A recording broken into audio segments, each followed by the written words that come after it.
Dan nyanyikan Dia Terlebih Besar nomor 44 dari Pesalum.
Musik saja, dan saya undang yang membawa firman untuk mempersiapkan diri.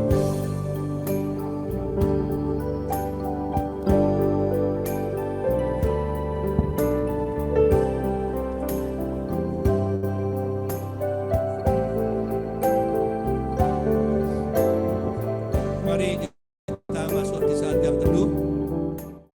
Mari kita sama-sama kita buka ibadah hari ini dalam doa. Segala puji ucapan syukur hanya kami persembahkan padamu saja ya Bapa.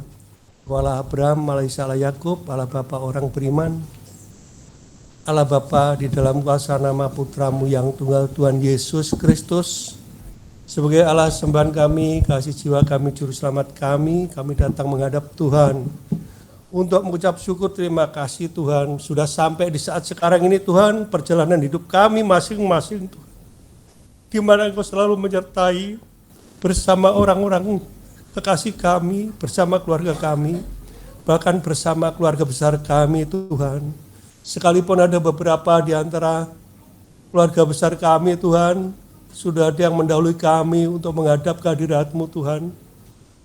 Tetapi berikan kuasa kemurahan-Mu selalu Tuhan pada kami-kami ini Tuhan, untuk tetap setia Tuhan di dalam amanat agung firman-Mu ya Tuhan, untuk bisa Tuhan memahami dengan benar, menjalankan dengan baik kasih-Mu itu ya Tuhan. Terima kasih Tuhan, supaya kuasa nama-Mu saja yang dipuji, dipermuliakan Tuhan. Kalau ada di antara kami ya Tuhan tidak dapat hadir di saat seperti sekarang ini Tuhan, mungkin Bapak Eko Sukro Mahentoro Tuhan, mungkin dalam tugas atau dalam kepentingan lain, Kau selalu menyertai Tuhan, tidak pernah lepas Tuhan, jangkauan tangan-Mu melindungi hamba-Mu ini Tuhan. Karena kami tahu Tuhan,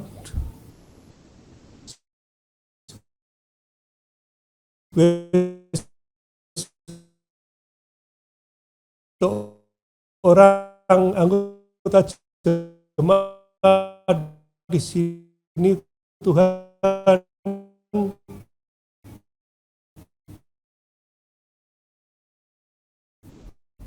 beliau adalah panutan, kesejahteraan, damai sejahtera dan sukacita. Jauhkan Tuhan keluarga kami dan keluarga besar kami semuanya Tuhan dari segala sakit, penyakit dan mara bahaya. Tutup bungkus kami semuanya ini Tuhan dengan kuat kuasa kasih-Mu, kuat kuasa hikmat-Mu dan kuat kuasa Roh Kudus-Mu. Terima kasih Tuhan.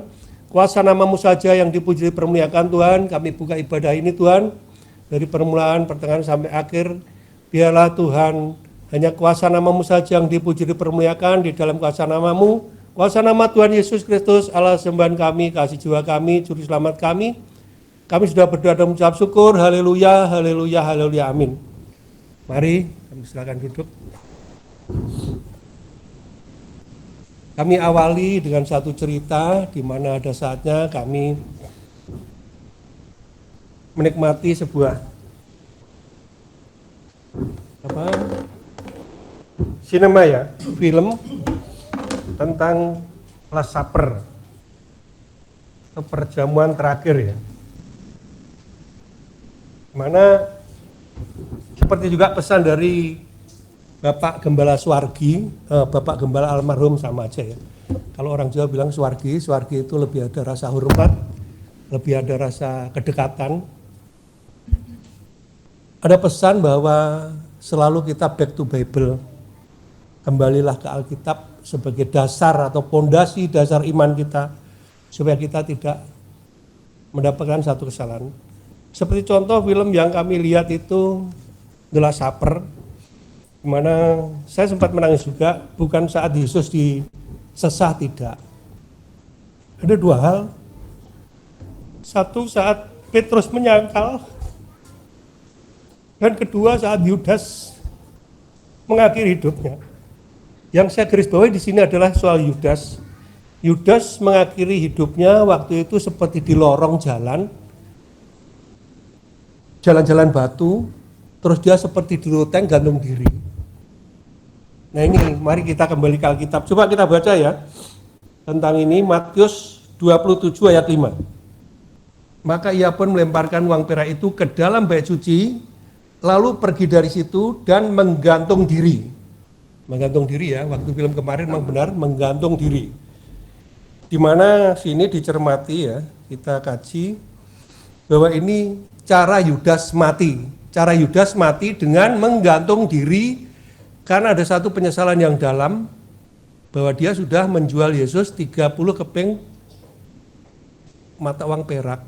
Bahkan bukan hanya Yudas, saya sedihnya di situ. Ibunya pun yang tidak bersalah. Disebutkan dalam Alkitab, sebaiknya tidak dilahirkan seorang anak seperti itu. Artinya ibunya juga dikecam ya. Ibunya juga mendapat satu hujatan. Betapa sedihnya kita orang tua kalau seandainya anak-anak kita itu tidak kita ketemukan atau di ketemuan Tuhan dalam satu kesalahan. Betapa sedihnya ya.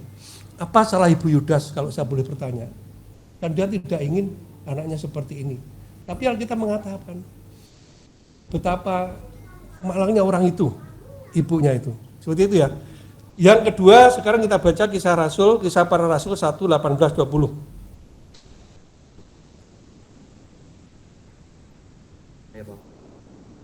Kisah para rasul 1:18. Yudas ini telah membeli sebidang tanah dengan upah kejahatannya. Lalu ia jatuh tertelungkup dan perutnya terbelah sehingga semua isi perutnya tertumpah keluar. Hal ini diketahui oleh semua penduduk Yerusalem, sehingga tanah itu mereka sebut dalam bahasa mereka sendiri Hakaldama, artinya tanah darah. Sebab ada tertulis dalam kitab Mazmur, biarlah perkemahannya menjadi sunyi, dan biarlah tidak ada penghuni di dalamnya, dan biarlah jabatannya diambil orang lain. Jadi kalau saudara mungkin nonton film itu, sepertinya cerita itu ada sedikit berbeda, ya nggak apa-apa lah, memang buatan manusia tidak ada yang sempurna ya, ada satu kesalahan-kesalahan, tapi inti besar ceritanya memang mengenai pengkhianatan Yudas, penyangkalan Petrus, sengsara Yesus disalibkan, mati dan bangkit, seperti itu ya. Jadi inti ceritanya tidak melenceng, hanya saja seperti amanat ya, wasiat atau pesan Bapak Gembala Suwargi almarhum, Bahwa kita kembali Alkitab supaya kita kalau ada orang lain bertanya itu kita juga tidak ragu-ragu menjawab bahwa sebetulnya tidak seperti itu, yang tertulis dalam Alkitab seperti ini. Nah ini kok berbeda? Yang Matius itu berbicara tentang mengenai cara Yudas mati gantung diri. Yang kedua, setelah Yudas mati gantung diri di bawah tebing, ya kan, itu di bawah tebing, di atas tebing itu. Karena waktu Yesus mati, itu kan terjadi gempa bumi. Talinya putus atau dahannya patah. Di bawah ini adalah batuan kars. Daerah Timur Tengah Israel ya. Itu negaranya itu terdiri batuan kars atau batu kapur, itu kan runcing-runcing. Kalau saya masuk di gua-gua kapur di kampung saya itu runcing-runcing itu memang kalau orang jatuh dari atas ada yang runcing seperti ini ya. Pas begini tertelungkup itu kan jatuh tertelungkup begini robek perutnya ya, terburek perutnya. Jadi sebenarnya nggak salah. Dua sisi pengamatannya, yang pertama itu cara mati Yudas gantung diri, benar. Dua-duanya gantung diri. Yang satu diceritakan cuma gantung diri, yang satunya setelah gantung diri perutnya terburek karena jatuh itu tadi. Tidak jelas ditulis Alkitab, tapi bisa bukan ditafsirkan ya, bisa dianalisa seperti itu gitu loh. Jadi makanya kita juga harus jeli, karena apa? Suatu saat firman ini bukan hanya untuk kita, dan ada satu pesan jelas dari kita, berikanlah jawab yang benar dan baik pada orang-orang luar, khususnya orang-orang yang bukan Kristen. Kalau kita bener masa begitu, kalau sama Kristen kita kan ngomong begitu, ntar lah saya tanyain pendeta saya kan gitu. Tapi kalau orang luar nggak ada kesempatan seperti itu. Saat kita bersaksi benar itu dikatakan benar, setelah itu dikatakan salah. Kalau salah kita dihujat. Oh makanya kami nggak akan percaya sama Yesus karena ceritanya berbeda. Apalagi kalau kita nggak bisa memberikan argumen yang jelas dan logis, betul nggak? Betul ya? Termasuk juga ini guyang sedikit ya. Cerita orang Madura. Kenapa orang Madura nggak gampang menerima Kristen, Injil? Pertama, soal antikris. Orang Madura ditanya, Pak, orang Madura antikris? Oh iya, saya antikris. Kalau saya nggak antikris, orang sini jadi Kristen semua. Antikris saya. Cara penginjilan. Kalau yang pernah ada satu cerita, kalau disebutkan, Pak, nanti akhir zaman ada Dajjal. Oh ya betul, ada Dajjal. Itu Nabi Isa, itu nabimu itu yang mengalahkan Dajjal. Beda kan? Beda nggak ceritanya? Yang pertama tentang istilah itu aja. Nah, setelah mereka mengatakan nabi, iya Yesus bukan hanya nabi. Yesus adalah raja di atas segala raja, dan Yesus adalah imam agung. Nah, itulah orang yang punya jabatan tiga ini akhirnya dikatakan sebagai Mesias atau Mesias Al-Masih. Betul begitu ya? Supaya kita paham. Yang kedua, orang Madura nggak bisa menyanyi. Itu cerita ini ya. Pak, kenapa kamu nggak bisa jadi Kristen? Orang kami nggak bisa menyanyi, Pak. Coba nyanyi, nggak bisa, Pak. Nyanyi coba, sedikit aja nyanyi, nggak bisa, Pak. Akhirnya dia mau nyanyi. Nyanyinya apa? Malam kudus, malam kudus, sunyi. Nggak bisa nyanyi, Pak, saya. Ini cerita ya, supaya nggak ngantuk. Tadi saya lihat ada yang ngantuk. Jadi termasuk juga ini ya, Petrus menyangkal. Betapa menyesalnya Petrus saat dia menyangkal Yesus.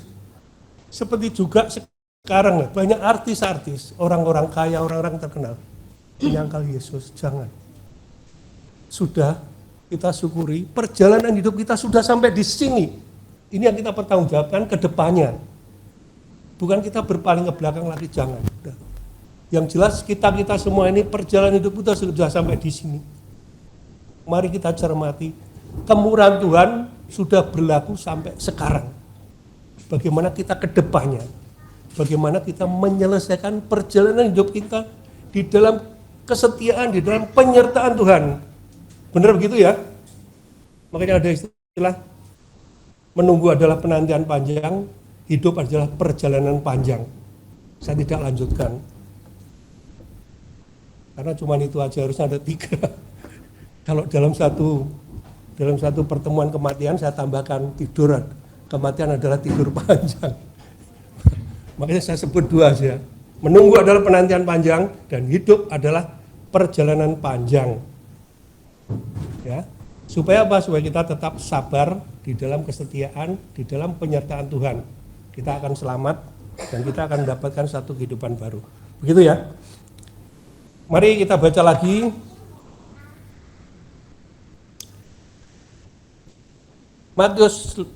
Matius 5 ayat 1. Ini sebetulnya saya ambil perikop ini satu bacaan Matius 5 ayat 1 sampai 48 kalau nggak salah ya. Ini sangat bagus sekali karena semua ini sabda Yesus. Matius 5 ayat 1. Ketika Yesus Per perikop aja sampai 12. 1 sampai 12. 1 sampai 12. Ayat 12. Ya. Matius 5 ayat 12. 1 sampai 12. Ketika Yesus melihat orang banyak ini, naiklah ia ke atas bukit, dan setelah ia duduk, datanglah murid-muridnya kepadanya. Maka Yesus pun mulai berbicara dan mengajar mereka, katanya, berbahagialah orang yang miskin di hadapan Allah, karena merekalah yang mempunyai kerajaan sorga. Berbahagialah orang yang berduka cita, karena mereka akan dihibur. Berbahagialah orang yang lemah lembut, karena mereka akan memiliki bumi. Berbahagialah orang yang lapar dan haus akan kebenaran, karena mereka akan dipuaskan. Berbahagialah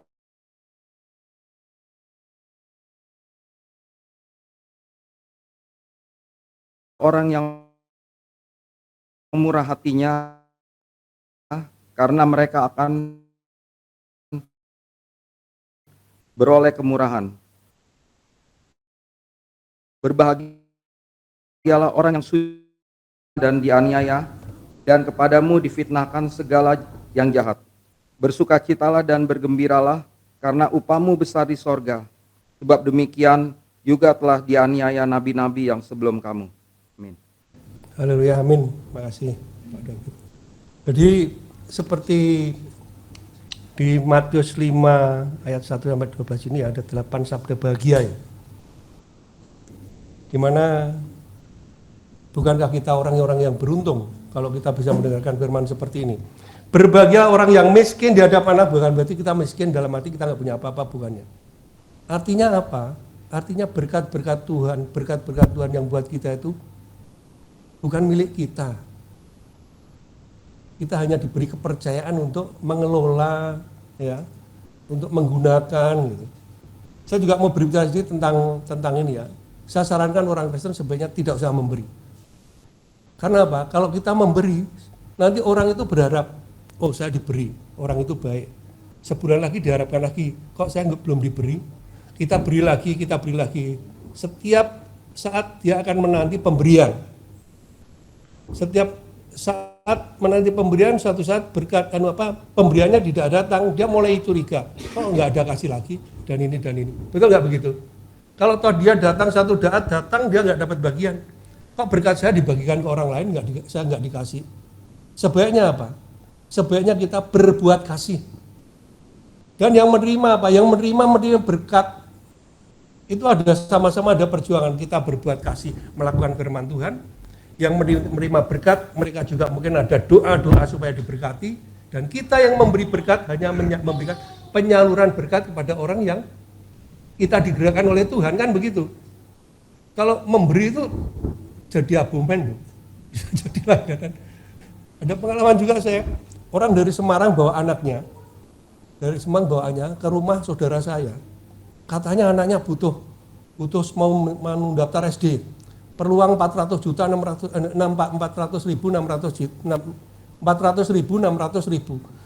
Hampir sering datang.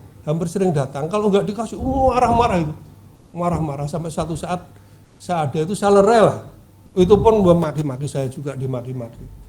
Akhirnya saya suruh pergi. Ngomong kasarnya ya sedikit saya kasarin juga lah, karena dia udah kelewatan gitu. Jadi seperti itulah. Kalau dia nggak dikasih nanti dia menghujat-hujat, orang Kristen nggak punya kasih, dia sendiri Kristen. Nah, kalau dipikir kan begitu. Ini kan salah kaprah. Akhirnya kita bukan bukan berbuat baik, malah orang lain melihat tuh, lihat orang Kristen pada ribut, malah jadi sandungan. Makanya yang baik adalah kita berbuat kasih, melakukan kasih. Yang mereka mendapatkan berkat kasih. Kan begitu. Bukan karena diberi. Kalau diberi itu sepertinya orang kekurangan, enggak. Orang Kristen harusnya tidak ada yang kekurangan. Kalau kita itu beriman dengan benar ya. Kecuali kalau kita banyak mengeluh. Dapat apa-apa pun mengeluh. Ada mangga jatuh di depan kita, aduh kok busuk ini ya. Padahal kalau kita kupas sedikit, yang lain masih bisa kita makan. Saya sering makan begitu dulu. Mangga-mangga yang jatuh itu saya kupas sedikit, yang dimakan ulat itu. Oh yang nggak dimakan ulat ternyata masih enak juga. Seperti itu ya. Ini cerita-cerita dulu. Kalau sekarang sih orang Jakarta nggak ada yang begitu ya. Di mall itu kan udah bersih-bersih. Buah pun glowing ya, bersinar ya. Nggak taunya ada lilinnya. Hati-hati juga makan buah. Termasuk pir ya, anggur, apel. Itu mesti kita kupas. Disarankan seorang ahli kesehatan gizi, kita makan buah apel harusnya sama kulitnya. Itu kalau apel Malang yang baru petik dari pohon. Kalau yang dari supermarket yang pakai skincare itu glowing itu apelnya. Baiknya dikupas. Karena kulitnya juga keras. Pernah saya coba makan kulitnya keras loh. Kulitnya keras. Nggak gampang hancur ya. Itu seperti itu ya. Jadi bukan berarti orang miskin di sini berbagilah orang yang miskin di hadapan, ya kita miskin di hadapan Allah itu berarti bukan miskin di hadapan orang-orang loh ya. Karena Allah itu tidak pernah pernah menganggap kita itu kaya. Karena semua yang kita miliki adalah milik dari Allah. Kan gitu. Betul nggak ya? Jadi ini jangan disalahartikan miskin itu miskin yang seperti orang-orang itu enggak ya. Berduka cita artinya kita itu selalu meratapi nasib kita untuk mendapatkan satu kemurahan Tuhan. Itu berduka cita juga. Dan ini banyak ya, sampai ada 8 sabda bahagia. Coba kita baca di kadang-kadang nggak sadar ini ya. Lukas 6, 20, 26.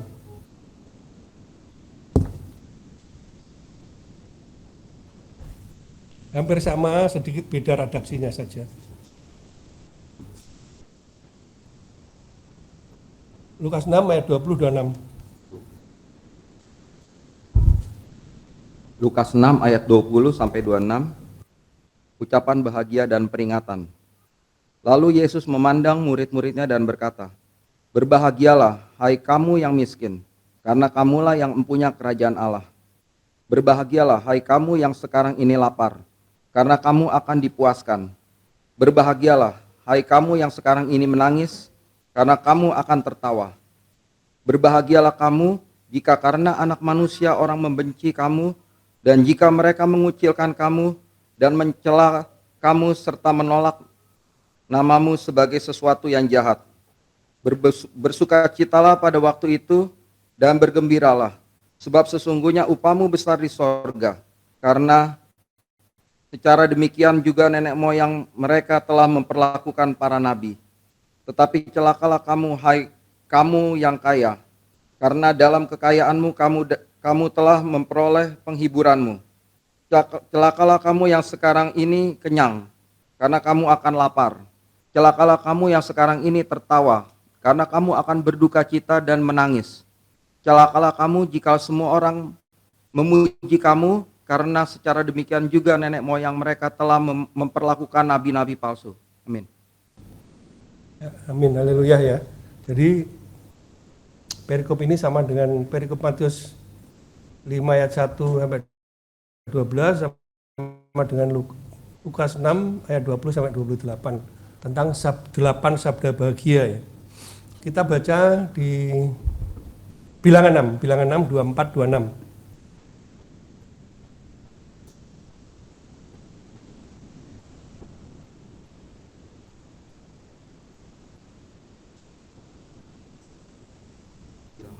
Bilangan 6 ayat 24 26.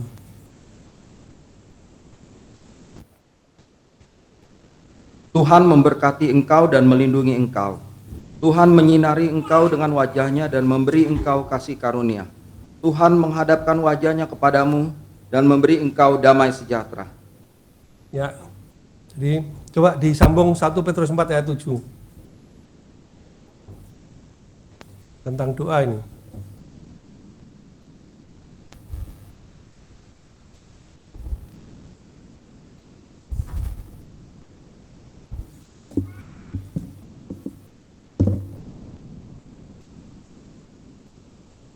Satu Petrus 4 ayat 7.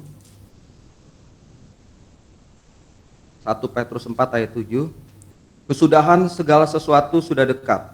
Karena itu kuasailah dirimu dan jadilah tenang supaya kamu dapat berdoa. Supaya ada waktu untuk berdoa. Seperti itu ya, pada zaman-zaman sekarang ini memang kadang-kadang untuk berdoa, saya pun, mungkin saudara enggak ya, saya pun mengalami satu perjuangan ya, pergumulan di dalam berdoa, karena tidak selalu dan setiap saat berdoa itu bisa kusuk. Kadang-kadang ogah-ogahan harus dipaksakan, kadang-kadang ya kita lupakan aja, udahlah nggak usah gitu. Itu memang ini perjuangan ini. Tapi doa itu penting sekali. Karena doa itu membentuk kepribadian kita sebagai orang Kristen. Karena dengan berdoa seperti itu tadi dikatakan, supaya kita jadi tenang. Tenang dalam arti apa? Jiwa kita tidak bergejolak, pikiran kita tidak kemana-mana ya. Orang Jawa bilang ngombro-woro itu berpikiran kemana-mana. Seperti yang sering saya katakan bahwa orang itu punya dua kaki, tetapi dalam hidupnya lebih banyak berjalan dengan pikirannya. Betul enggak? Itu cepat membuat kita juga jadi lebih cepat tua. Karena dengan banyak berpikir, tidur kita tidak nyenyak, stamina kita menurun, metabolisme tubuh kita seperti dipacu, nah itu akhirnya juga proses penuaannya lebih cepat ya. Seperti itu ya. Jadi seperti yang katakan tadi itu bahwa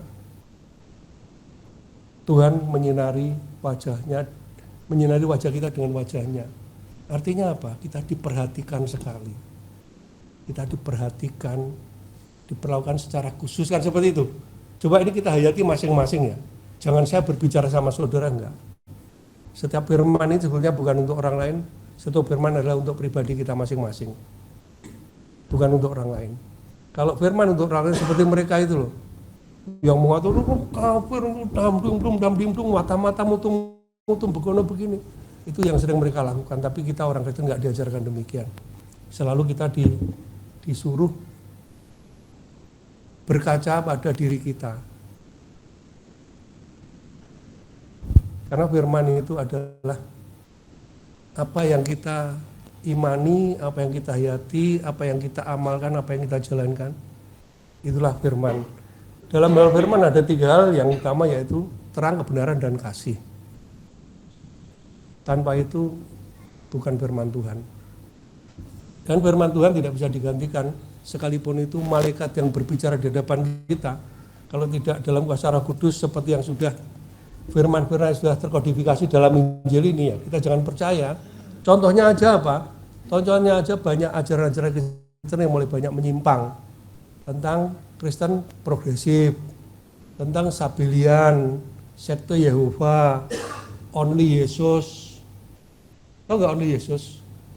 Allah Bapa itu ya Yesus, Roh Kudus itu ya Yesus. Yesus itu ya Yesus itu ya Allah Bapa. Jadi hanya satu Allah. Jadi monoteis.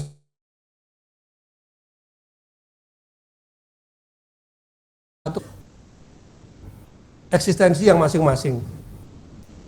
Allah Bapa, Putra, dan Roh Kudus. Dalam penyebutan pun ini kadang-kadang saya pun sering salah. Allah Bapa, Allah Putra, Allah Roh Kudus, itu Allah, 3 Allah itu. Sering itu juga. Kalau kita nggak hati-hati, nanti bisa jadi Lama-lama nggak sadar, terbawa terus. Akhirnya yang murni itu bisa kita tinggalkan. Allah Bapa, Allah Putra, Allah Kudus. Allah Bapa, Allah Putra, Allah Roh Kudus itu bukan Tuhan Yesus Kristus, juga bukan. Tuhan Yesus Kristus itu satu kesatuan di dalam satu kesatuan. Karena Yesus sudah diangkat menjadi Tuhan dan Kristus. Berarti ini satu pribadi ini kan. Satu eksistensi ini yang sudah dijadikan Tuhan dan Kristus. Bukan berarti Allah Bapa itu Tuhan, Allah Anak itu Yesus, Roh Kudus itu Kristus, enggak begitu juga, enggak. Saya sering pernah juga mendengarkan dikasih teman YouTube atau apa ya, itu analisanya seperti itu. Nah, dalam hal ini makanya kita mengucap syukur, terima kasih Pondasi Dasar Iman yang sudah ditanamkan oleh Bapak Gembala Swargi, Bapak Gembala almarhum ya, untuk mendasari iman kita supaya kita tahu pengajaran Kristen, Injil, supaya kalau ada yang tidak tepat, back to Bible itu tadi, kita juga paham atau tahu. Bukan begitu ya? Saya kira kita dikasih pondasi dasar iman yang sama. Hanya saja bagaimana kita mencermati, mencerna, memahaminya. Mungkin ada satu teks ya atau rasa masing-masing lah. Seperti saya masak nasi goreng terlalu asin, yang sana sukanya pedas, oh yang sini kurang senangnya manis gitu. Mungkin barunya beda-beda, tapi intinya nasi gorengan gitu. Jadi pondasi dasar iman kita yang sudah ditanamkan oleh Bapak Gembala Swargi sama dari Injil Kristus ini. Ya, makanya terima kasih kami ucapkan, mungkin Tante dan keluarganya mewakili ya, ucapan terima kasih kami sebagai jemaat domba-domba yang sudah pernah diajarkan untuk memahami dogma ya atau dasar-dasar keimanan Kristen. Mari kita lanjutkan ke Matius 5 ayat 13-16 tentang garam dunia dan terang.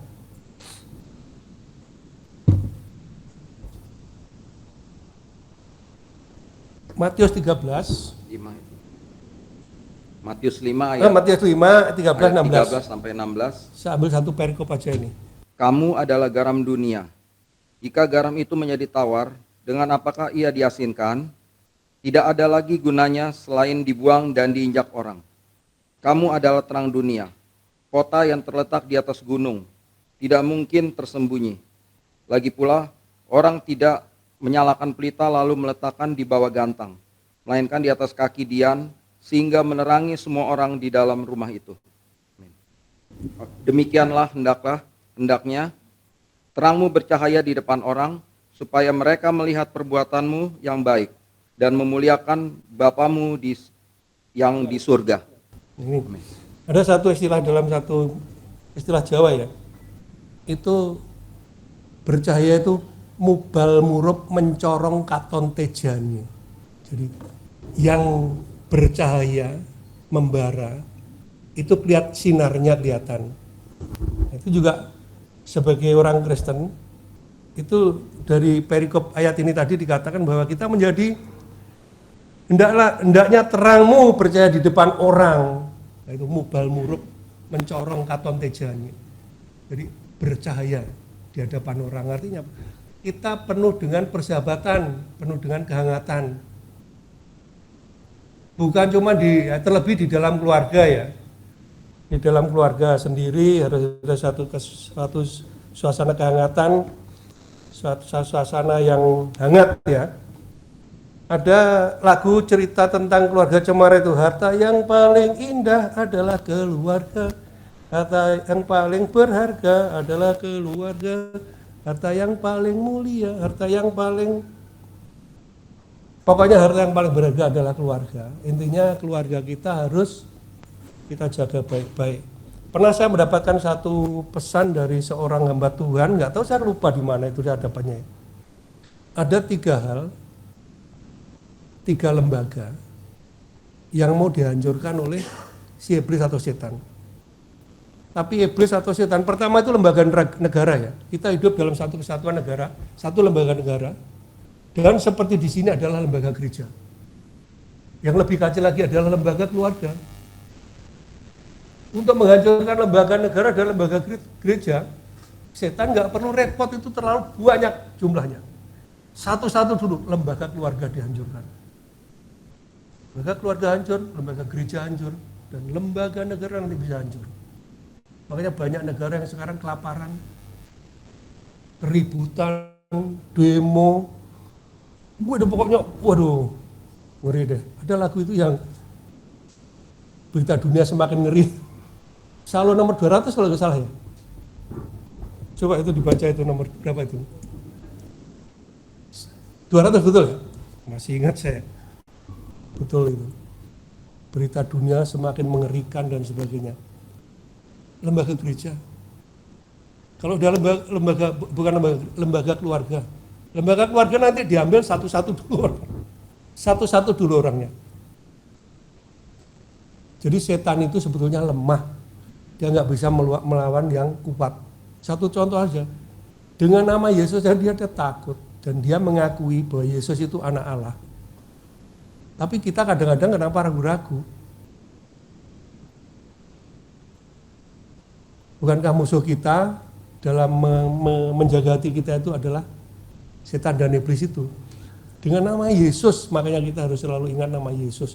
Pernah ada satu cerita, saya waktu itu bermimpi ya. Kalau mungkin saya tidak menyebut nama Yesus, saya sudah mati. Karena orang mimpi pun bisa mati, karena apa? Saya mimpi itu seperti disekap benda hitam, seperti selimut tapi tebel gitu loh. Dirangkul, saya itu dirangkul, mau digubat semuanya itu udah sampai sini loh. Dia tinggal nutup hidung saya aja begini, mati saya mungkin itu. Tapi ya itu ajaran dari Bapak Gembala Swargi ya. Victor, katakan nama Yesus, darah Yesus, darah Yesus. Lepas lah. Itu bisa lepas. Itu yang saya alami, tapi mungkin pengalaman ini beda-beda ya. Bukan berarti, wah kamu itu hebat ini, enggak. Ini perjalanan spiritual orang itu masing-masing. Saya dalam bentuk mimpi seperti itu. Ada juga orang yang mimpi pun sampai mati bisa loh. Dan akhirnya dia sesak napas, kena jantung mati. Sebenarnya matinya bukan itu, matinya karena halusinasinya seperti itu ya di benaknya itu. Degup jantungnya makin kenceng, akhirnya mati dalam tidur itu loh. Bisa kan? Bisa. Saya rasa waktu itu kalau saya nggak menyebut nama Yesus mungkin lewat sudah. Karena udah jantung mungkin putus loh. Jangan dikira loh. Sekalipun waktu itu saya nggak setua sekarang ya. Anak muda aja bisa kena jantung sekarang. Penyakit itu udah nggak. Penyakit pun sekarang udah nggak kenal umur. Makanya yang sudah punya umur nggak usah khawatir. Umur itu cuma hitungan angka. Yang penting semangat tetap apa? Tetap dijaga. Jangan semangat tetap muda. Udah tua kok semangat tetap muda. Semangat tetap tua tapi semangatnya yang dijaga untuk tidak mudah menyerah. Tetap bersemangat gitu loh. Ya. Oma-oma nggak bisa dijebak loh. Biasanya ada semangat tetap muda, lo udah tua kok semangat muda. Suruh ngelompatin got nanti nggak bisa. Jadi seperti itu ya. Dan saya pernah mendengarkan juga satu istilah dalam bahasa Inggris, ini minta maaf ya kalau mungkin salah. Past danger, God is forgotten. Bahaya berlalu, Tuhan dilupakan. Ini yang sering. Saat kita berdoa ya. Kita saat ada perlu, saat ada sesuatu yang genting, yang gawat dalam kehidupan kita, kita berdoanya sungguh-sungguh. Tapi setelah itu selesai, sudahlah. Mungkin ini betul, ini istilah ini betul ya. Yang bisa bahasa Inggris, past danger, God is forgotten. Bahaya berlalu, Tuhan dilewatkan. Benar nggak ini? Saya kira, betul nggak Mas? Past danger, God is forgotten. Bahaya berlalu, Tuhan dilupakan. Setahu saya sih seperti itu. Mudah-mudahan nggak salah. Ya, yang penting saya mengutarakan, saudara tahu maksud saya ya. Kalau toh salah ya dimaklumi aja, dimaafkan. Seperti ini, kita lanjutkan baca Roma 12 ayat 1. Ini agak panjang ini, 1 sampai 16. Sebetulnya sih nggak perlu kita baca ya, tapi nggak apa-apa lah.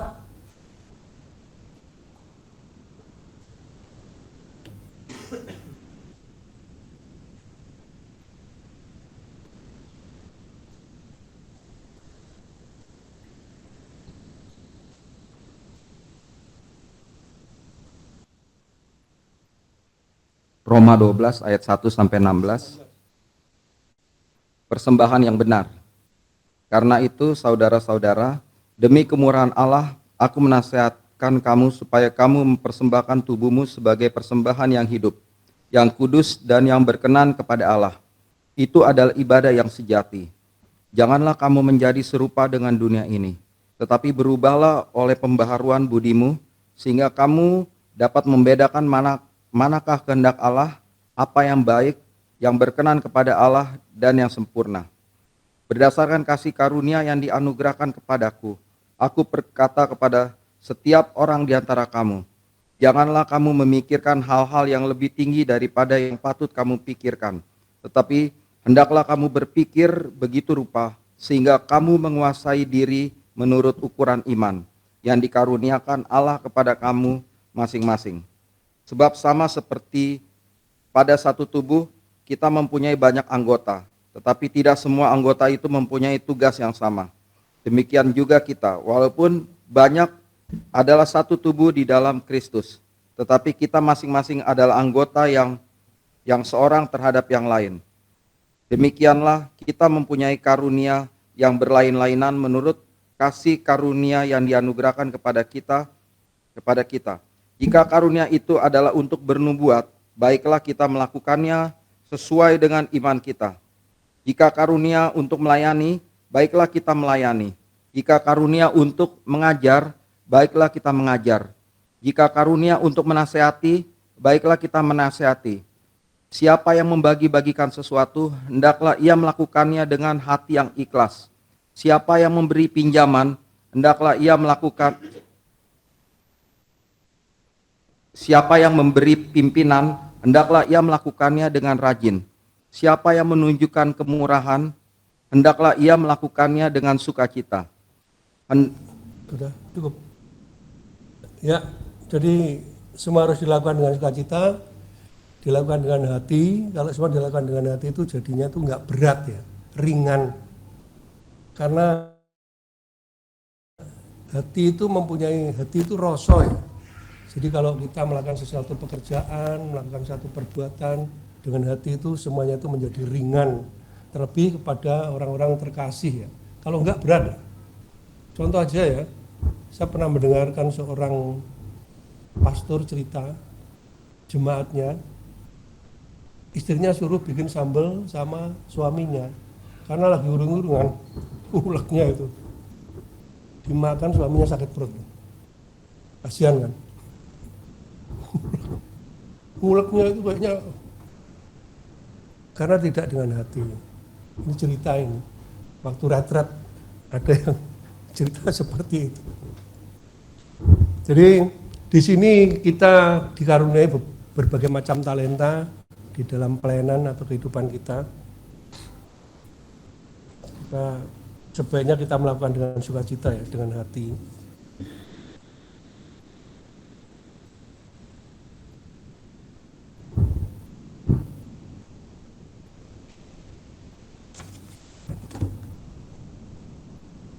Supaya ringan, kalau dengan hati itu tidak ada satu beban, dengan kerelaan ya.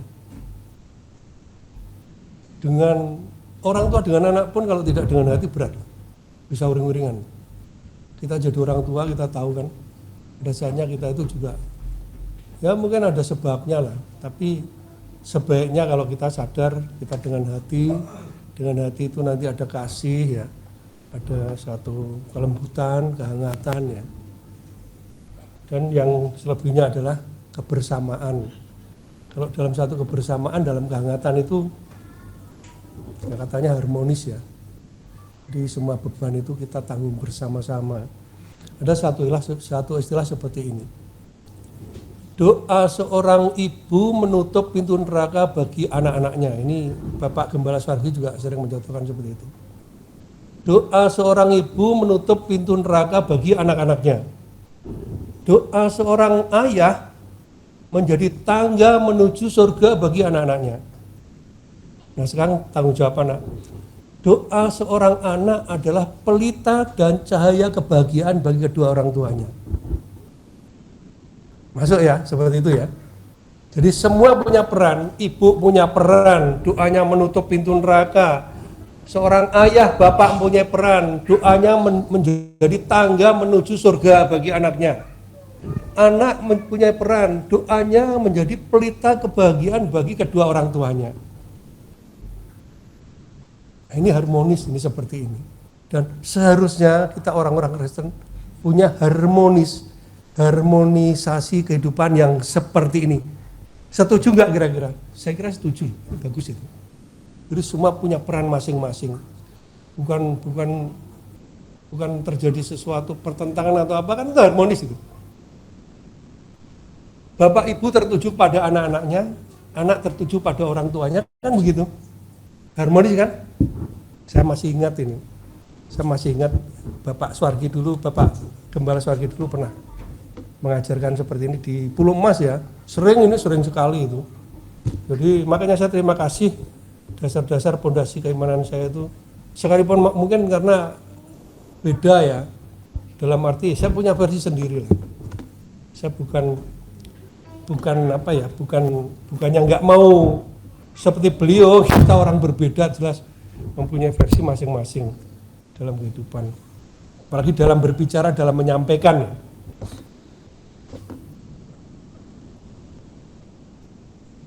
Kita baca, coba kita baca ini. Sekarang Mazmur 66, pasal 66 ayat yang kelima. Sama Yesaya 42, pasal 42 ayat 10.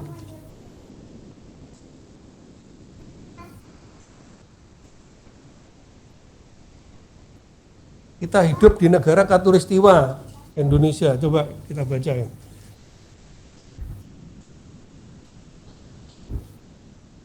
Mazmur 66 ayat 5.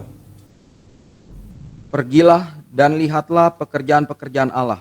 Ia dahsyat dalam perbuatannya terhadap manusia. Mazmur 66 ayat 5. Mazmur 66 ayat 5. Pergilah dan lihatlah pekerjaan-pekerjaan Allah. Ia dahsyat dalam perbuatannya terhadap manusia.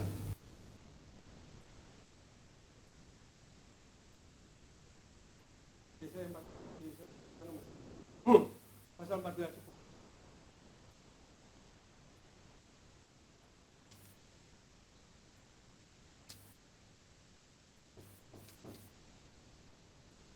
Yesaya 42 ayat 10. Nyanyikanlah nyanyian baru bagi Tuhan, dan pujilah Dia dari ujung bumi. Baiklah laut bergemuruh serta segala isinya, dan pulau-pulau dengan segala penduduknya.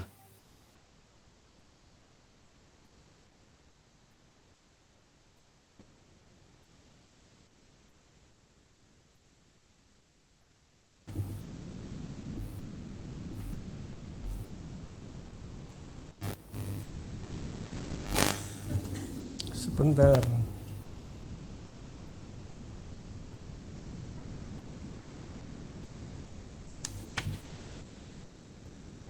Coba Mazmur 66 kita baca.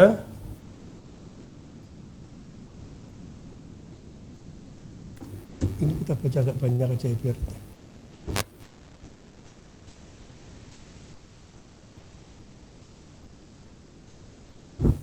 Oh bukan. Sebentar. Saya salah tulis ini. Minta maaf, salah tulis saya itu mungkin. Sebentar. Jadi intinya ya, saya mungkin salah tulis ya. Jadi intinya kita mau di tentang pulau-pulau, bahwa para penginjil, para apologet, para pemberita firman dulu itu mencari mana ujung dunia. Ini saya salah tulis ini. Sebenarnya ada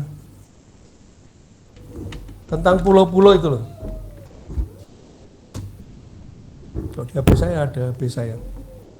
Jadi intinya ya, bahwa kita ini hidup dalam satu negara kesatuan, negara yang terdiri dari pulau-pulau, kalau nggak salah 17.000 lebih pulau ya. 17.400 kalau nggak salah. 17.400 pulau kepulauan. Dan itu disebutkan dalam Alkitab di Mazmur sama di Yesaya tadi ini bahwa kita di Alkitab disebutkan ujung bumi itu adalah pulau-pulau itu. Negara yang terdiri dari pulau-pulau di mana penduduknya itu harus kita beritakan tentang kebenaran firman Tuhan. Nanti kami cari lagi ya itu. Saya sudah nulis ini soalnya agak ngantuk-ngantuk. Tapi yang jelas ada kalimat bahwa ujung bumi dan pulau-pulau. Ujung bumi dan pulau-pulau kita disuruh memberitakan firman Tuhan untuk sampai menembus ke sana. Nah, kita baca Matius 28. Minta maaf itu ya. 28, 19, 20. Saya carinya lagi.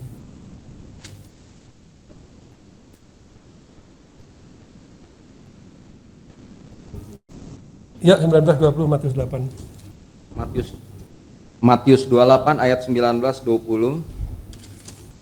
Karena itu pergilah, jadikanlah semua bangsa muridku, dan baptislah mereka dalam nama Bapa dan Anak dan Roh Kudus. Dan ajarlah mereka melakukan segala sesuatu yang telah kuperintahkan kepadamu. Dan ketahuilah aku menyertai kamu senantiasa sampai akhir zaman. Amin. Ya, makasih. Jadi ini Mazmur 65 ayat 8 sampai 9. Nah ini, yang 9 aja. Mazmur 65 ayat 9 ya. Sebab itu orang-orang yang diam di ujung-ujung bumi takut kepada tanda-tanda mujizatmu. Ini yang saya maksud tadi ini ya, sudah ketemu ya. Tapi ada juga ayat mengatakan pulau-pulau dan ujung-ujung bumi. Jadi mereka takut akan mujizat dari Injil Kristus ini. Makanya dipelintir-pelintir, dibuat begono begini, mata mutum, dibuat satu narasi cerita. Yesus itu tidak disalibkan tapi diserupakan. Yesus itu tidak mati dan tidak bangkit. Seperti ini tadi kan. Sebab itu orang-orang yang diam di ujung-ujung bumi takut kepada tanda-tanda mujizatmu. Tempat terbitnya pagi dan terang kau buat bersorak-sorai. Pada akhirnya nanti akan dibuat bersorak-sorai.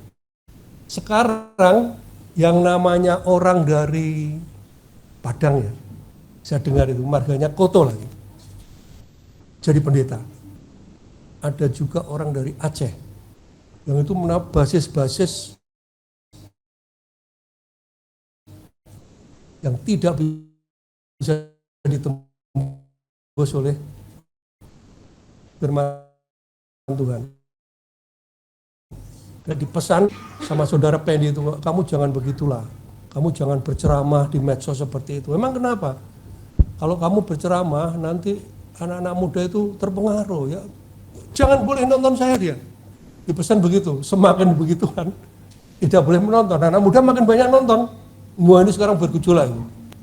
Mereka disuruh pulang.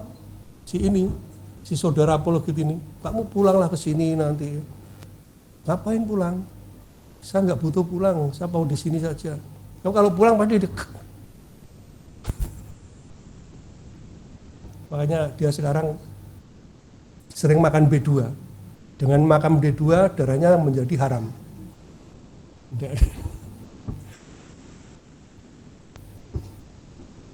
Jadi pulau-pulau ujung bumi itu adalah negara kita. Saya pernah dengar juga ada yang bilang bahwa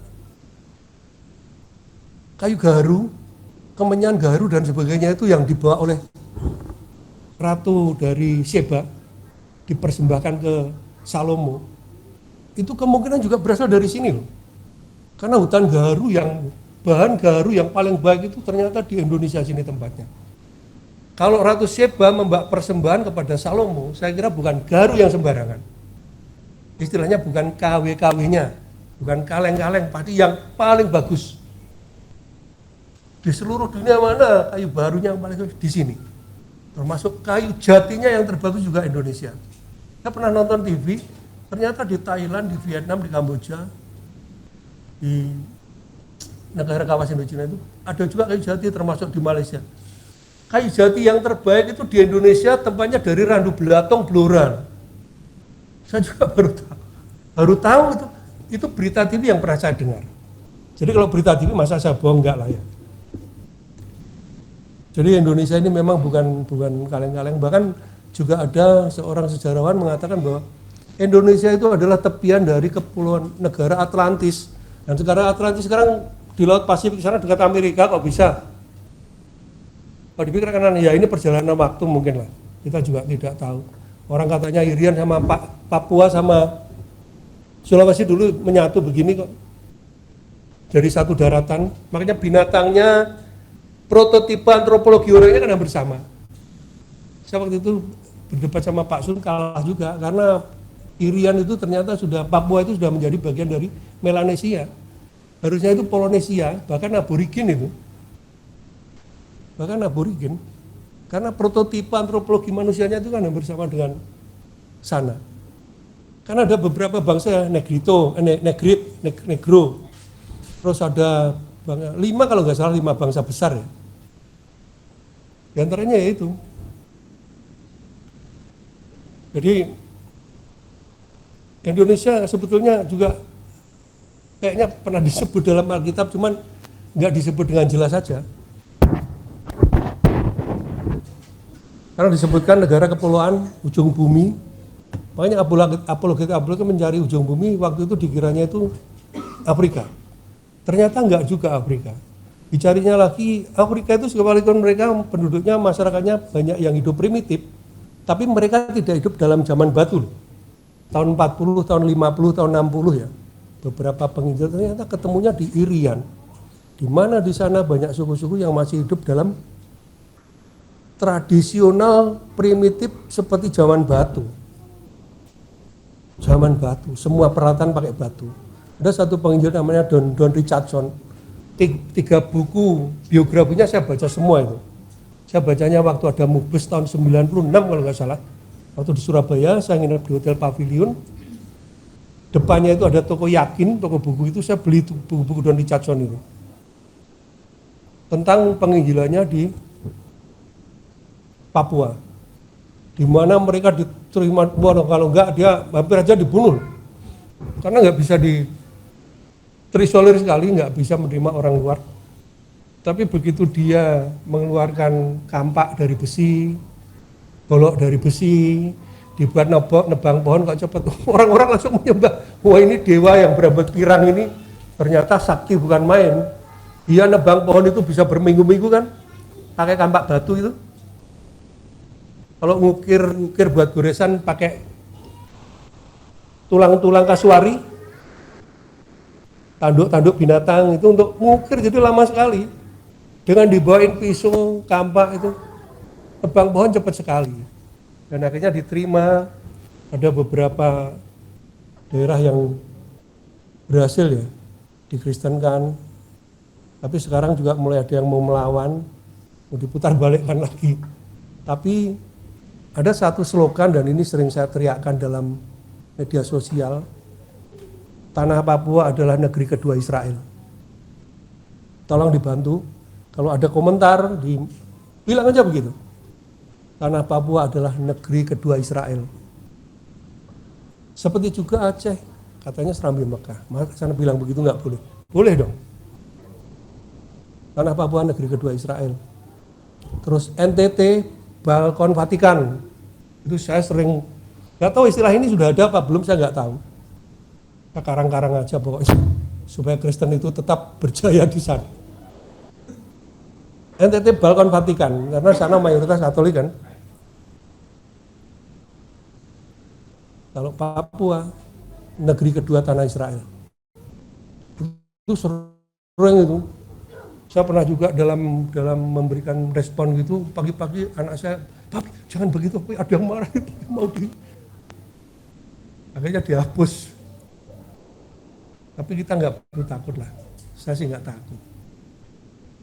Asal kita sopan aja ya. Kita memberi jawab pada orang lain dengan cara yang benar. Itu juga kita nggak boleh takut dalam bersaksi tentang kebenaran firman Tuhan. Jangan-jangan kita yang dipakai Tuhan. Kita nggak tahu kan. Ada saatnya kita itu nggak sadar Justru karena kita tidak meninggikan diri, tidak menyodor-nyodorkan diri, tidak menonjol-nonjolkan diri, kita dipakai oleh Tuhan.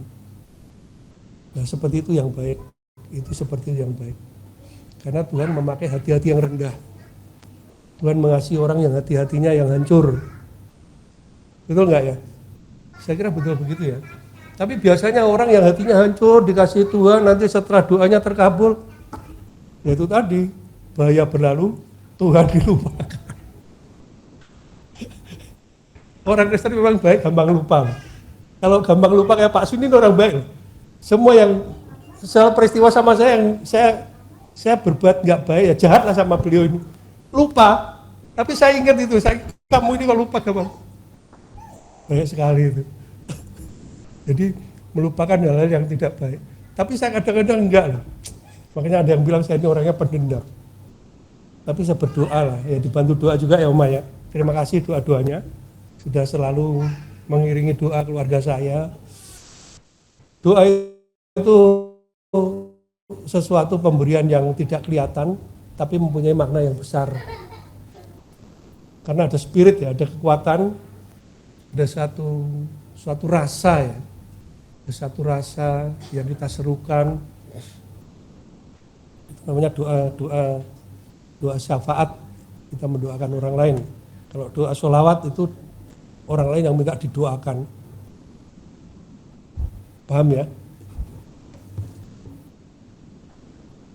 Kita lanjutkan pembacaan kita pada Ibrani 11 ayat 1.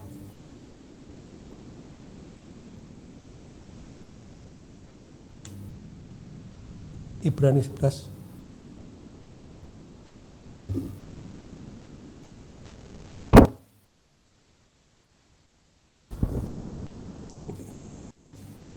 Ibrani 11 ayat 1.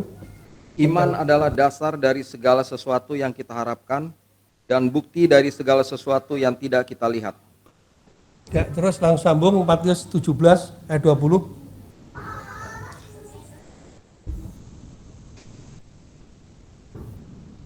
Matius 17 ayat 20. Ia berkata kepada mereka, "Karena kamu kurang percaya, sebab aku berkata kepadamu sesungguhnya, sekiranya kamu mempunyai iman sebesar biji sesawi saja, kamu dapat berkata kepada gunung ini, pindah dari tempat ini ke sana, maka gunung ini akan pindah, dan takkan ada yang mustahil bagimu." Ya, terima kasih. Jadi ya, iman sebiji sesawi bisa memindahkan gunung. Kalau toh nanti suatu saat ada orang yang bertanya tentang ini, apakah ada iman Kristen yang bisa memindahkan gunung? Ada. Ini yang dulu saya bertanya-tanya ini. Iman sebiji sesawi itu kan kecil. Sawinya orang Israel sama kita beda. Sawi kita itu hanya sayuran yang pendek-pendek seperti ini kan, yang dipakai mie ayam itu. Tapi kalau sawinya orang Israel itu bisa bertumbuh mempunyai cabang, sehingga burung pun bisa bersangkar atau bersarang di dahan-dahannya. Jadi bisa tumbuh besar. Bijinya hampir sama, kecil juga, segede biji millet atau jawawut itu, kecil. Kita pernah bawa itu ya, waktu itu dari sana itu. Ditanam tapi nggak tumbuh, mungkin beda alam, beda suhu ya. Jadi ini terjadi pada abad ke-10 pada bukit Matasam, Mokatam atau bukit yang ada di Mesir, di mana di situ ada sebuah komunitas gereja yang namanya dulu itu gereja sampah, di mana di situ dipimpin oleh seorang seperti pendeta ya. Terus karena ada satu perkembangan wilayah dari satu aliran agama baru, di sini terjadi dikuasai oleh seorang khalifah yang bernama Ibnu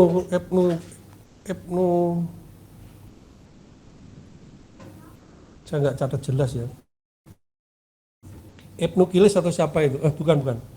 Jadi ada seorang itu ya, khilafah, dia panggil karena dia senang berdebat tentang agama-agama lain, diajak berdiskusi Orang-orang Kristen diajak berdebat, tapi ada satu orang seperti tua-tua gereja yang berkhianat karena dia tidak mau digusur sebagai kekuasaannya sebagai gubernur, yang dimana dia itu sebagai penatua gereja, dia datang menyatakan diri mengalihkan imannya, dan dia bilang sama raja itu bahwa di sana iman sebiji sesawi, pertanggungjawabkan iman ini. Apakah benar ada iman ini? Memang benar ada. Penderanya ngomong memang benar. Di ayat Alkitab kami ada ayat yang mengatakan demikian. Iman biji sesawi bisa memindahkan gunung. Kamu buktikan ada gunung di sana yang setiap pagi saya melihat matahari selalu terhalang oleh bukit itu. Tolong kamu pindahkan itu supaya saya tidak terganggu saat berjemur matahari dan melihat pemandangan ke sana. Dia datang ke satu tempat lain yang ada komunitasnya di Alexandria kalau nggak salah ya. Di sana ada komunitas gereja yang orang-orangnya memang sudah punya iman kuat. Dia datang minta bersharing lah. Saya diberi waktu 3 hari harus, hanya 3 hari kamu saya beri waktu. Kalau enggak, pertama kamu harus masuk ke agama saya. Kedua, kalau enggak kamu pindah dari tempat ini. Yang ketiga, riskan. Akhirnya mereka berdiskusi, mereka berpuasa selama 3 hari. Di saat hari yang ketiga itu, suatu peristiwa gempa bumi dahsyat, bukit ini bergeser sampai sejauh 3 km. Ini bukan dongeng, kalau orang Kristen itu. Kalau cerita dongeng itu di rumah, kalau dalam mimbar begini, harus real, harus fakta. Karena pertanggungjawabannya berat ini. Dan akhirnya ini pun menjadi pengikut Kristus. Dahsyatnya iman Kristen. Iman sebiji sesawi bisa memindahkan gunung. Ini saya dulu sebelum saya tahu tentang cerita tentang Bukit Makatam ini ya, tentang gereja sampah itu, akhirnya terkenal sekarang jadi gereja sampah. Karena dulu tempat itu tempat pembuangan sampah di mana komunitas Kristen hanya di situ saja. Di tempat yang kotor, bau, ibaratnya disingkirkanlah. Iman-iman Kristen hanya mau yang bertahan dengan kukuh, tidak takut ancaman, dia berkomunitas di situ. Nah ini jadi cerita, akhirnya di situ sekarang menjadi satu tempat wisata lah. Jadi gereja yang udah dibangun bagus lah sekarang. Perlu satu saat kalau ada berkat kita ke sana. Harus diaminkan itu. Jadi ya, itu terjadi abad ke-10 dan ini diceritakan oleh Ordo Credo Gereja Katolik ya. Karena memang zaman itu kan Pentakosta belum ada. Dan sekarang udah banyak aliran, selain Katolik Ortodok ada aliran macam-macam. Ada Bethel, Pentakosta pun ada beberapa. GPDI, GPD di Indonesia, GPDI, GPD, aduh sampai lupa saya, banyak lah. Tahun 96 aja ada sekitar 256 aliran organisasi gereja di Indonesia. Tahun 1996 waktu saya ikut mubes di Surabaya, dari Bimas Kristen Katolik memberikan penjelasan ada sekitar 256 aliran organisasi gereja di Indonesia. Itu pun setelah surat putusan Kejaksaan Agung tahun 1967 dicabut. Dulu ada surat keterangan Kejaksaan Agung tahun 1967, tidak semua aliran gereja Kristen boleh masuk ke Indonesia. Gereja masih sedikit, tapi orang Kristen imannya kuat. Karena Kristen itu kalau dalam penindasan imannya bangkit. Kristen itu kalau dibiarkan hidup enak, jatuh dalam dosa. Seperti itu ya, perlu diwaspadai juga itu. Karena berkat-berkat kadang-kadang membuat kita juga jauh dari Tuhan. Sekarang gereja banyak, tapi umat Kristen nggak makin bertambah banyak. Karena apa? Ya, dari sono pindah sini, dari sono pindah sini begitu. Cuma lari-lari aja, sono sini. Yang paling dirugikan satu Katolik, dua GKI dengan adanya aliran-aliran gereja baru itu. Bahkan ada yang terang-terangan dipanggil, dijemput dan sebagainya, namanya berbagai macam cara lah. Sampai suatu saat ada juga yang berbicara di mimbar, itu kami sekarang sadar. Seharusnya kita tidak berbuat seperti itu. Kami harusnya murni menjalankan firman Tuhan. Ini saya pernah ikut gerejanya. Ada beberapa kali saya ikut gereja orang yang seperti ini. Dia karena gerejanya udah besar, kalau gereja udah besar ngapain repot gitu loh. Sadar aja lah, udah gede kok. Sadar. Dia sadar, dia mengaku salah gitu. Tapi ditanya jemaatnya, kamu yang dulu dari sana gitu, oh enggak Pak. Ya dia enggak lah, udah nyaman di sini pamannya begitu kan. Dia merasa enggak bersalah. Ini seperti itu ya. Saya kira firman Tuhan hari ini seperti itu.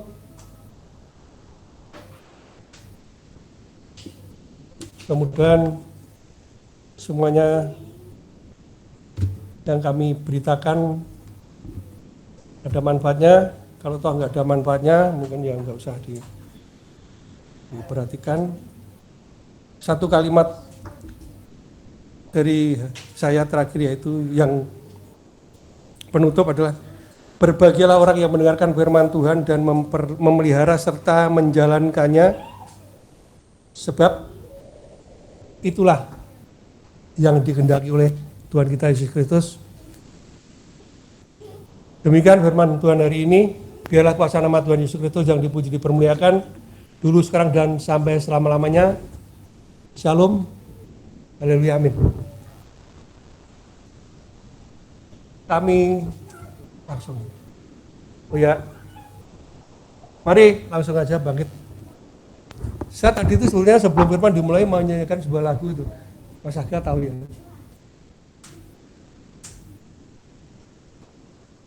Dengar dia panggil nama saya. Ya udah Mas. Ayo kita nyanyi. Ini Pantekosta sekali ini. Oh giranglah sama dengar dia panggil nama saya. Mereka aja nyanyi lagu ini kok, masa kita enggak? Mereka nyanyi lagu ini. Iramanya enak. Ajakan baik. Oh ya, ayo Mas Aga.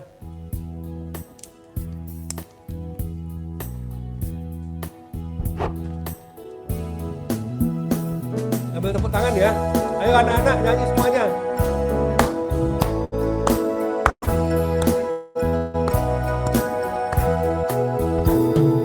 Dengar dia panggil nama saya, dengar dia panggil namamu, dengar dia panggil nama saya, juga dia panggil namamu.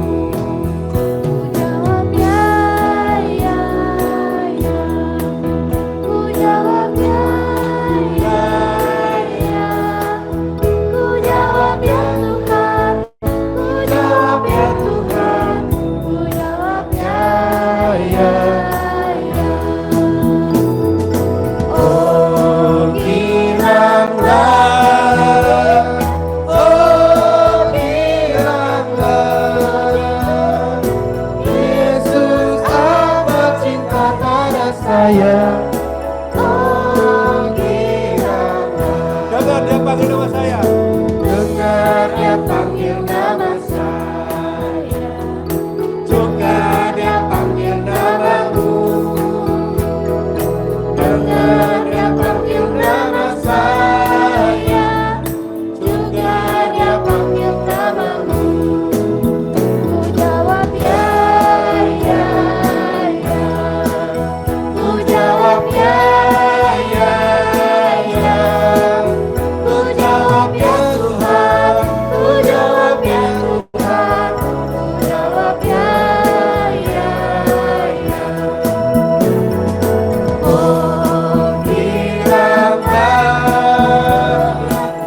sebentar.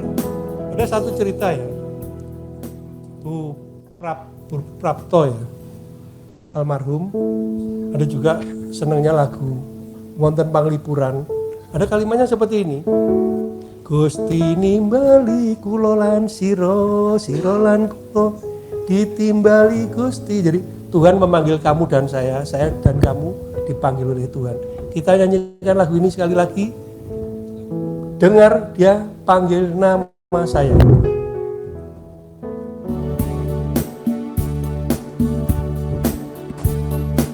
Dengar dia panggil nama saya.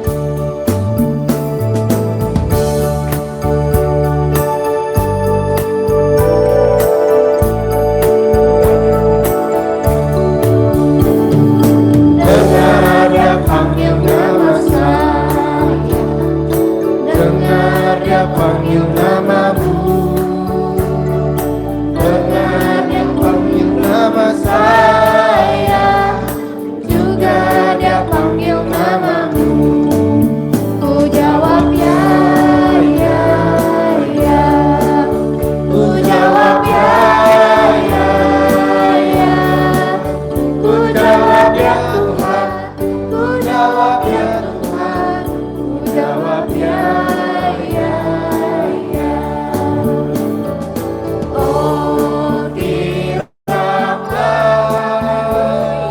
oh kiraplah, puji Tuhan, Yesus amat cinta pada saya. Oh kiraplah. Mari Toto akan persilakan untuk melayani perjamuan kudus. Ya, enggak. Mari kita memasuki Pak Alvin. Mari kita memasuki perjamuan kudus dan kita mempersiapkan hati, pikiran dan perasaan kita untuk menyatu di dalam kuasa misteri yang terkandung di dalam tubuh dan darah Kristus di dalam perjamuan kudus ini. Mari kita sama-sama berdoa. Ya Tuhan Allah Bapa kami, Allah yang bertata di kerajaan surga yang mulia, di kerajaan surga yang maha tinggi, di satu tempat yang tidak bisa dipikirkan dan terhampiri oleh manusia. Disitulah Engkau bertata Tuhan, tetapi melalui kuasa nama Putramu yang tunggal Tuhan Yesus Kristus, semua rahasia keagungan, kebesaran dan kemuliaan-Mu dinyatakan melalui firman-Mu Tuhan. Bapa, terima kasih. Semuanya sudah tersurat di dalam kebenaran firman-Mu melalui Putramu yang tunggal Tuhan Yesus Kristus. Kami sudah mendengar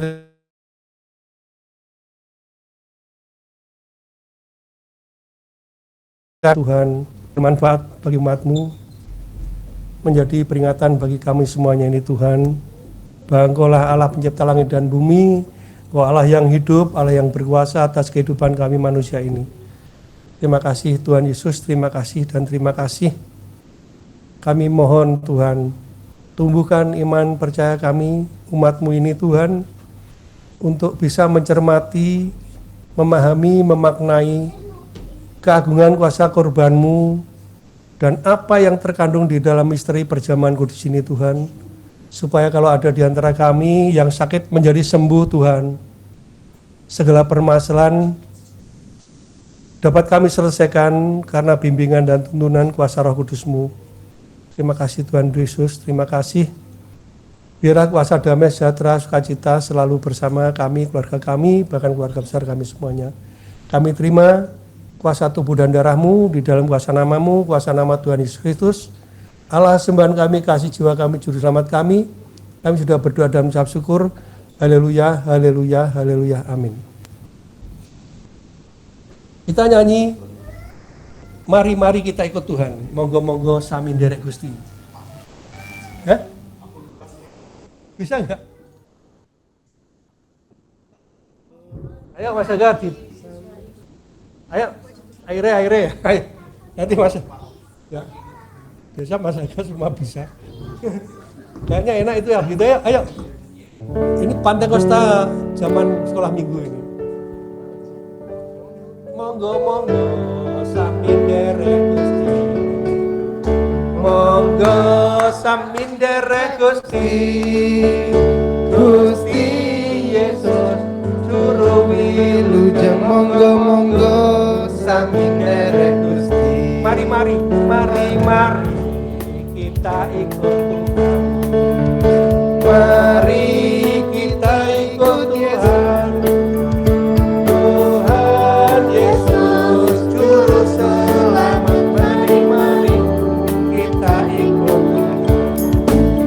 Mari kita ikut. Monggo sami nderek Gusti. Gusti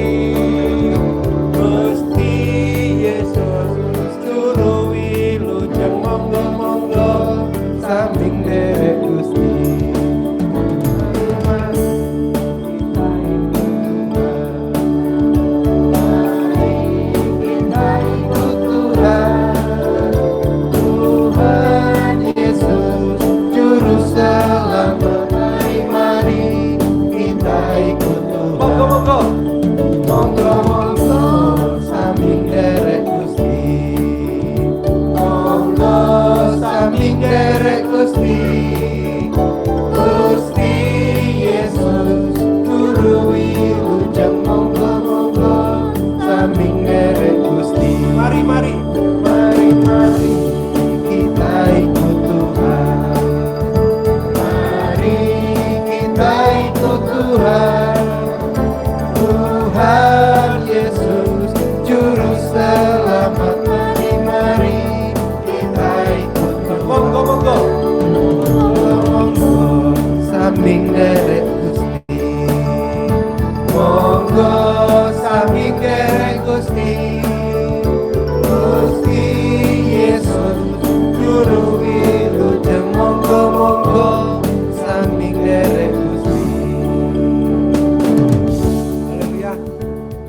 Semuanya.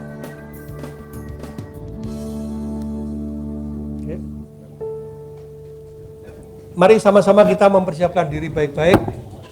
Anak-anak supaya dijaga perjamuan kudusnya ya.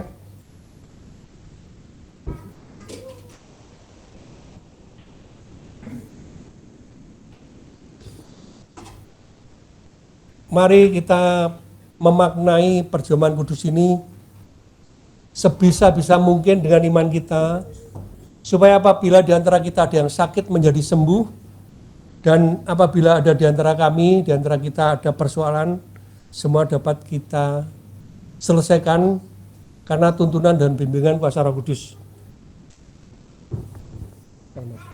Sebab apa yang telah kuteruskan kepadamu telah aku terima dari Tuhan, yaitu bahwa Tuhan Yesus pada waktu ia diserahkan mengambil roti dan sesudah itu mengucap syukur atasnya, ia memecah-pecahkannya dan berkata, inilah tubuhku yang diserahkan bagi kamu, perbuatlah ini menjadi peringatan akan aku. Kuasa nama Tuhan.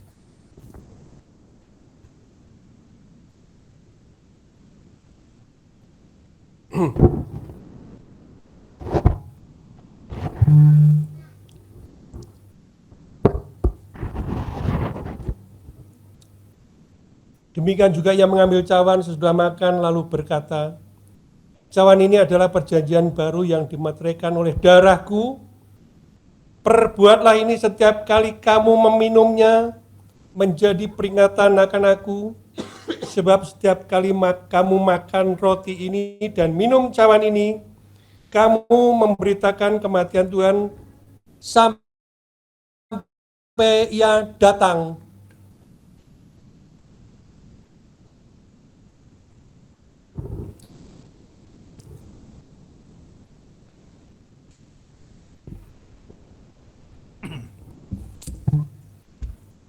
Haleluya, haleluya.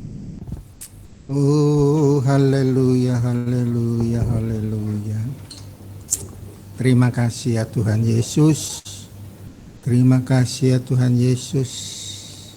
Engkau senantiasa kami sembah sebagai Tuhan dan Juru Selamat kami. Engkau berkemurahan dalam kehidupan kami Tuhan. Kami yang senantiasa berharap kepada Engkau. Berikanlah kasih karunia-Mu Tuhan, supaya dalam kehidupan kami senantiasa beribadah kepada Engkau, mengharapkan berkat-berkat jasmani maupun rohani ya Tuhan. Bimbing kami Tuhan dalam kehidupan kami ini ya Tuhan. Kehidupan yang penuh dengan tantangan Tuhan. Mungkin dalam kehidupan kami banyak kesalahan Tuhan, tetapi Engkau senantiasa memperingati kami, mengingatkan kami dengan roh-Mu ya Tuhan, juga dengan firman-Mu yang agung Tuhan. Terima kasih ya Tuhan Yesus, terima kasih ya Tuhan, Engkau memakai hamba-Mu Tuhan, untuk dapat menyampaikan unek-unek kami ya Tuhan, kepada Engkau Tuhan. Kiranya Tuhan Kau senantiasa memberikan yang terbaik dalam kehidupan kami. Terima kasih Tuhan. Kami juga berdoa Tuhan untuk kehidupan kami yang senantiasa mendapat cobaan Tuhan. Tetapi kami percaya cobaan-cobaan itu tidak melebihi dari kekuatan kami ya Tuhan. Terima kasih ya Tuhan Yesus, terima kasih. Kami serahkan kehidupan kami hanya ke dalam tangan-Mu ya Tuhan. Terima kasih Tuhan, segala yang tidak benar, segala yang akan merusak kehidupan kami, kami panggil nama-Mu yang berkuasa Tuhan. Kami patahkan dalam darah Yesus, hanya di dalam nama-Mu Tuhan kami berdoa dan mengucap syukur. Tubuh dan darah-Mu Tuhan membawa kehidupan kami lebih dekat kepada Engkau Tuhan, dan banyak rahasia-rahasia di dalamnya Tuhan yang Engkau senantiasa berikan kepada kehidupan kami. Terima kasih Tuhan, hanya di dalam nama Tuhan Yesus Kristus kami panjatkan doa kami ini. Haleluya, amin. Terima kasih Tuhan Yesus, terima kasih dan terima kasih. Terpujilah kuasa nama-Mu saja, duruskan dan sampai selama-lamanya. Saudara-saudaraku yang kasih di dalam kuasa nama Tuhan Yesus Kristus, oleh sebab itu pada saat sekarang ini, karena ibadah sudah selesai, pulanglah di dalam kuasa damai sejahtera dan sukacita.